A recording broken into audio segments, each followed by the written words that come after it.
I don't know if your man explained the situation to you. He did his best. I'm afraid I couldn't understand him. You see, Morgan is dumb. Oh, I see you.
I can't believe all of this is in my new home. I mean, what are the odds?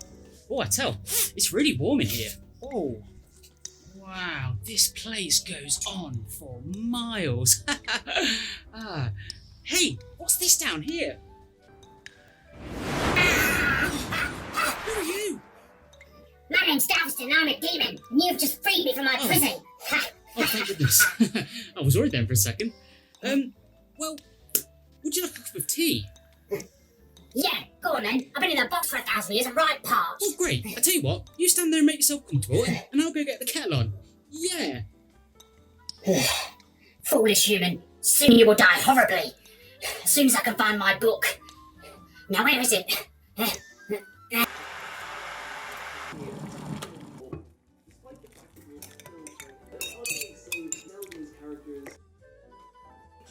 we go. Okay, here we go. 2 sugars. I'll just pop it there for you. Thanks. You know, Galveston, being in this house, this old dark house, it kind of gives me an idea. Yeah, I think I'm going to do a movie review. What?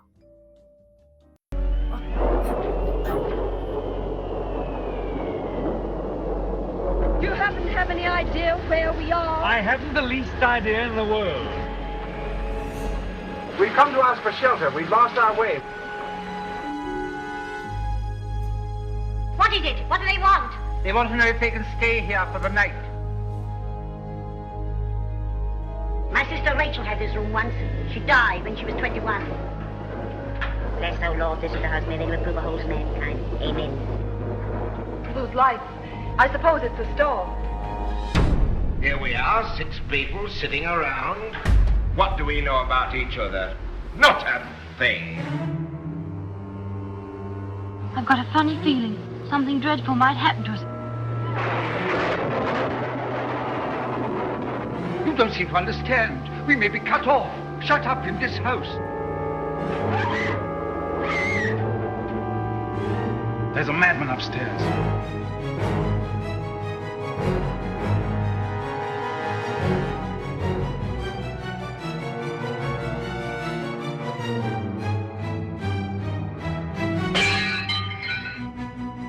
You shouldn't have come here. You see, it may be dangerous. Oh, Philip, not something else horrible. You're afraid, aren't you? You don't believe in God, and yet you're afraid to die.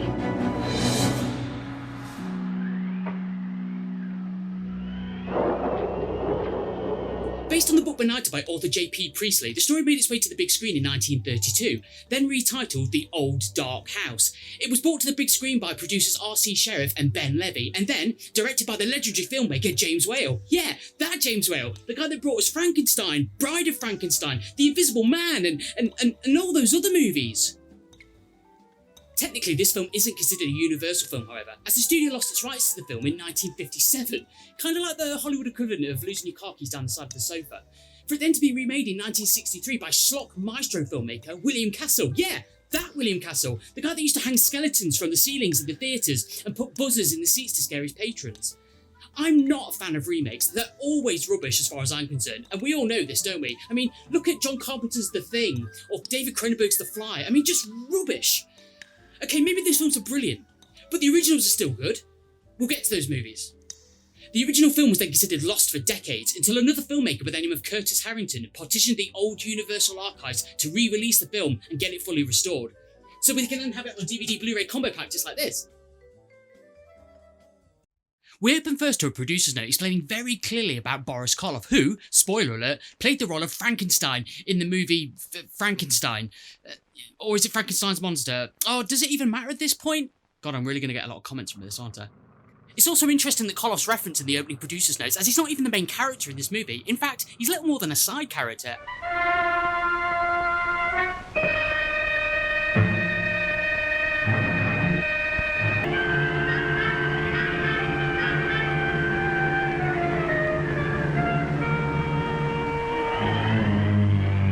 The scene then begins with a fierce storm battering a reject from the Chitty Chitty Bang Bang movies. And yes, I know what you're thinking, what? Roll up the windows, man! So anyway, we see a couple arguing about the ins and outs of how to drive a car that clearly isn't fit for purpose. Especially on a dark mountain roadside in the middle of a thunderstorm with no AA services or safety barriers to think of. And with the honeymoon period officially over, the car can get back to better business, like getting stuck in the middle of the road, for example. The weather? A typical English night, having all the rains of the universe at its disposal. Yeah, just like that. Cliff, isn't it? Well, it won't help things, losing your temper. Come on, really? Romans, lend me your ears! Sorry about that, where was I?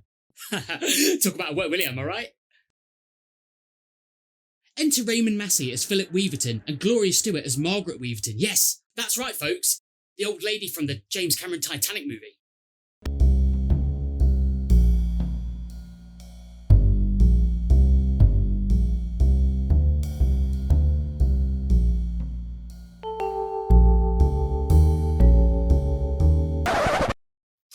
Oh. Oh no. Nah.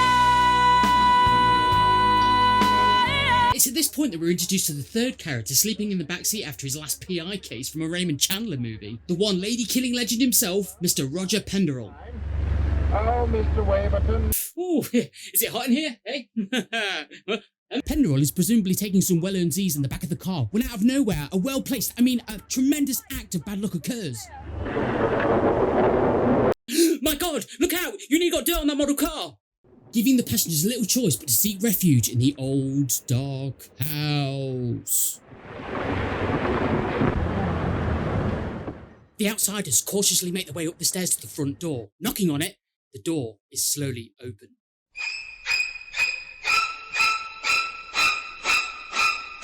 Look, I'm sure there's nothing untoward happening in that house with that butler. Say hello to Morgan the butler. Good evening. Played to perfection by Boris Karloff. The road's blocked on both sides. Landslide.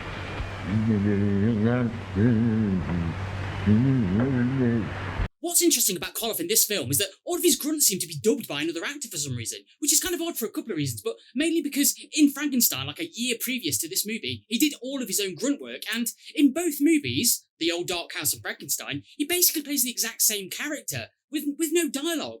So,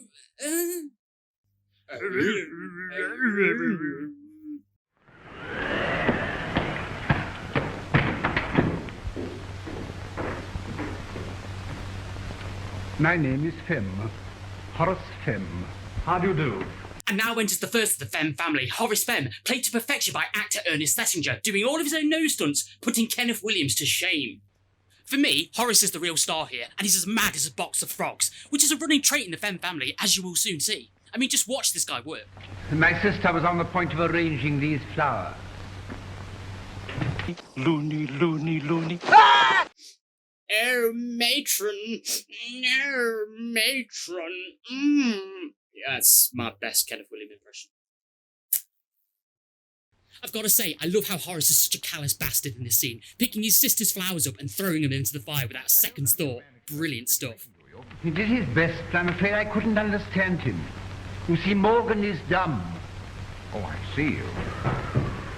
What are they doing here? What do they want? How do you do? What do they say? What do they want? What are they doing here? What's all the fuss about? What? It's like I always say, there's nothing like the old charm of the Welsh. Rebecca Femme is a crone if ever there was one, and she takes great delight and pleasure in tormenting and torturing her brother for all his heathenish and wicked ways. Check this out. We're trapped. We've got to go. You hear? We've got to go. You're afraid, Horace. You're afraid, aren't you? You don't believe in God, and yet you're afraid to die. You've seen his anger in the sky, and you've heard him in the night. And you're afraid. Afraid. Afraid. Where's your mocking now? Man, I just love her. No. As the storm continues to batter the house, it's time for change for dinner. And you know what that means? That's right, folks. A reference to Showgirls.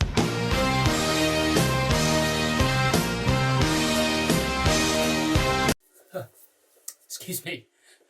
So, supper is finally called, and it's one of the strangest dinner sequences ever put to film, ever since the Texas Chainsaw Massacre even.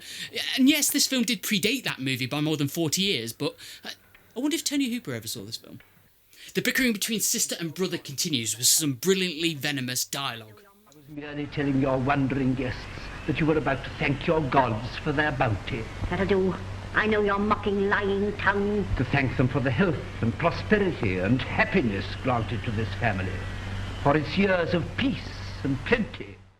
And the all-time greatest line in any movie. Have a potato. Thank you. Oh, thanks very much. Brilliant. Have a potato. Thank you. I should love a potato. Yeah, got enough potatoes, thanks. Oh! Now, I'm not a culinary snob by any means, but what are these people eating? Potatoes, some sort of meat, pickled onions? What a feast!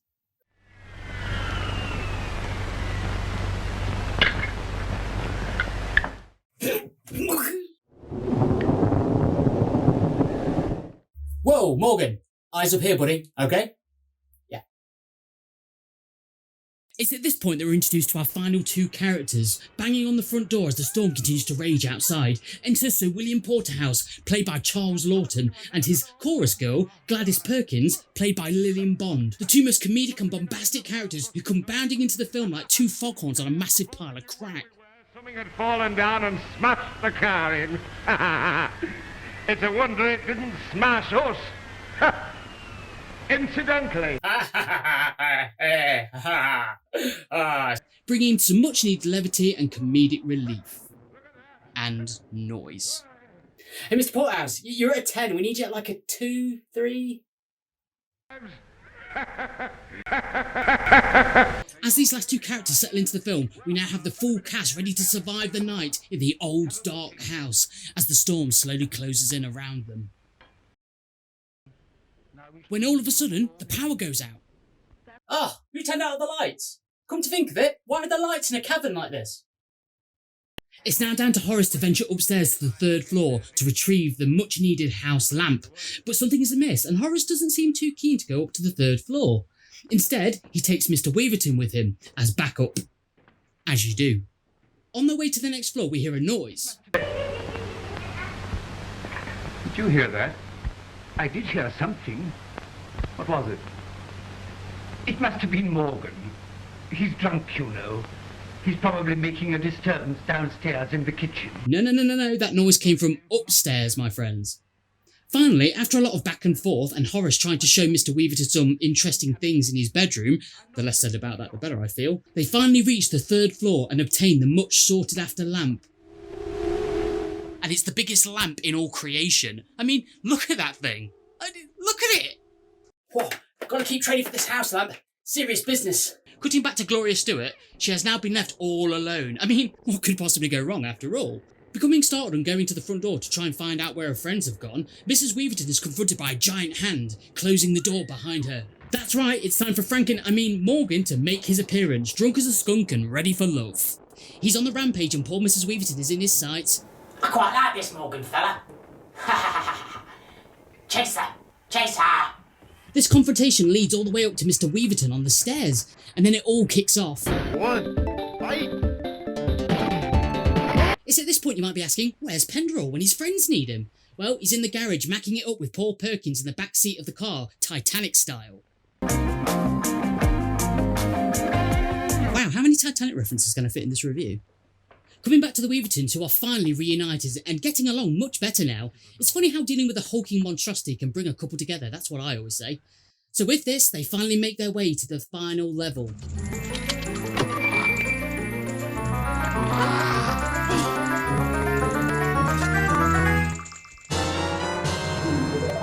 And stepping into the bedroom of the head of the house, Sir Roderick Femme. Bedridden and infirm from crazy old age, this man, okay, maybe a woman in old age makeup. I know, shock, right? And then other things happened. Madness came. Roderick Femme then delivers some grave news to our heroes, namely that there is a fourth member of the Femme family. A crazy, I know, what are the odds, right? Pyromaniac by the name of Saul, who is locked up in his room, but Morgan, now being drunk, is more than likely to let him out of his room. What are our heroes to do? So what's so wrong with Pyromania anyway? Hey! Ooh. Oh, fair enough. It's at this point that all of our heroes are back together and stare at the dreaded hand on the banister, until Morgan then reveals himself for the second time, looking for round two with Mr. Weaverton, and the hand still stays behind, being a hand on the banister, for some reason. Round two, fight! Peril, having stayed behind to take care of the womenfolk, as everyone else is too busy beating Morgan up, then proceeds to lock the ladies in a cupboard. As you do. He then proceeds to light a fresh candle. Yeah, probably not the best idea when there's a pyromaniac running around. I love this movie. Now for the final encounter. Everyone please meet Saul. Possibly the craziest character in the whole film, which at this point is saying something. Don't put me back. Don't let them put me back. I'm not mad. I swear before heaven I'm not mad. It's just that they've locked me up. Saul isn't the kind of character we're expecting to see at this point. I mean, he's a frail old balding man with a quivering old voice. And then he goes on to tell Peril that he's innocent, that he's been locked up in this house against his will, and that he's been locked in with all these madmen. And at this point you're like, oh, yeah, maybe it's true. Maybe he is innocent. Maybe all of this is one huge ruse and we've been fooled the whole time. Yeah, he's innocent. He must be. Or is he? Brember Wills, the actor who plays Saul, is awesome in this role, playing one of the more subtle performances of the movie, going from innocent, sane man to slowly unravelling his true, twisted, hidden nature. The following scene when Peril and Saul are sitting and having a conversation is one of the most engaging scenes in the whole film. We see Peril slowly realising that he is talking to a very dangerous man indeed, and, if he wants to survive, really needs to keep his wits about him. Sometimes it's knowing when to stay and lock your friends in a cupboard, and also when to run. I think it's time to run. It's then that we also see the deterioration of Saul's sanity slowly unravelling on the screen. Are you interested in flame? Why, yes, I am, rather. I've made a study of flame. Have you? Well, that must be very interesting. I know things about flames that nobody else in the world knows. Loony, loony, loony. I think it's safe to say that things have gone from bad to worse as Saul and Peril fight their way up to the stairs, and then suddenly the cairn catches fire, and then it all goes to hell. This scene between Saul and Peril reminds me a lot of The Lord of the Rings, especially when Gollum's attacking Frodo, even to the biting of the neck. It's crazy.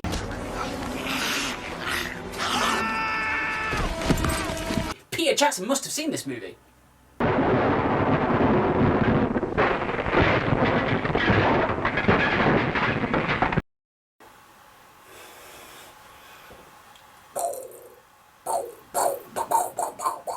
Things go from bad to worse as Morgan is free again and back from Mrs. Weaverton. This is a life lesson, folks. Never drink. Bad things happen.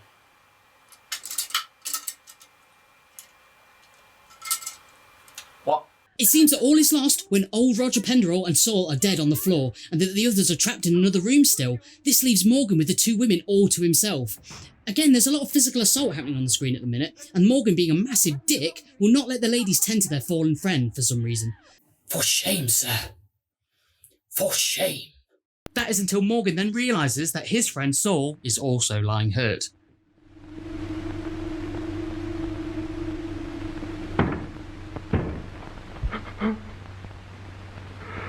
This ushers in a truly emotional scene of the film, and the moment where Boris Karloff has the ability to flex his acting muscles.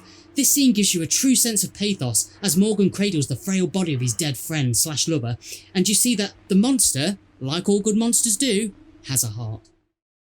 As Morgan forgets about the outsiders and carries the dead body of Saul up the stairs, our heroes are again all reunited as they mourn over the body of poor Penderell.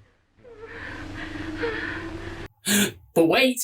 He's alive! He lives! He's alive, I tell you! That's what I said! He's alive! What, that human with a mustache didn't die? Rip off! There!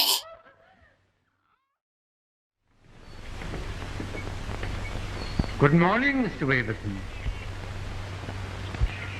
Good morning. And with that revelation, day breaks and our main characters have stayed up all night together. The rain has stopped, the storm has receded, and Perkins and Penderell are to be married, after only one night, and our heroes can finally leave the old dark house behind them. Goodbye. So happy to have met you.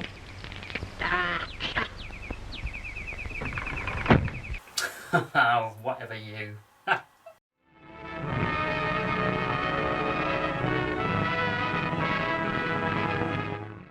So there you have it, The Old Dark House. It's the quintessential old dark house movie, and it defined the genre. And it's got everything, really. It's got thrills, it's got chills, it's got potatoes, it's got kooky, crazy characters and a great story, all wrapped up in a black and white ribbon. And in some respects, The Old Dark House was way ahead of its time, talking about issues of gender, sexuality, mental health, class systems. And yeah, some of the themes are a little heavy-handed, to the point of farcical at some point, but I absolutely love this movie. It's one of my personal favourites, and I highly recommend it. 18 skulls out of 16 pineapple treats. So anyway, Galveston, what were you doing locked up in that box for 1,000 years? That's a very good question, which I will tell you all about next time. Needless to say, it involves the opening of the Hell Gate. Hold on a minute. Did you say chocolate hobnobs? No! Oh. Hold on a minute. Did you say Hellgate? Oh, yes, I did, facially disfigured human. But for now, there seems to be somebody at the door for you.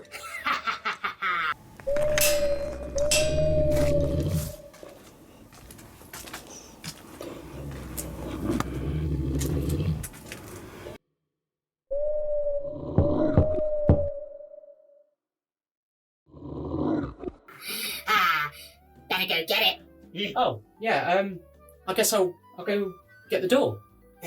Oh, it's Jack, by the way. What? My name. So? Oh. I'll go get the door. Foolish human. Your kind will be wiped from the face of the earth as soon as I can open the Hell Gate. Did you say something? Oh, it's just that I thought you said... I didn't say anything. Okay, I'll go get the door then. I can't even have a monologue. I need to find the book. Where is it? It's got to be around here somewhere.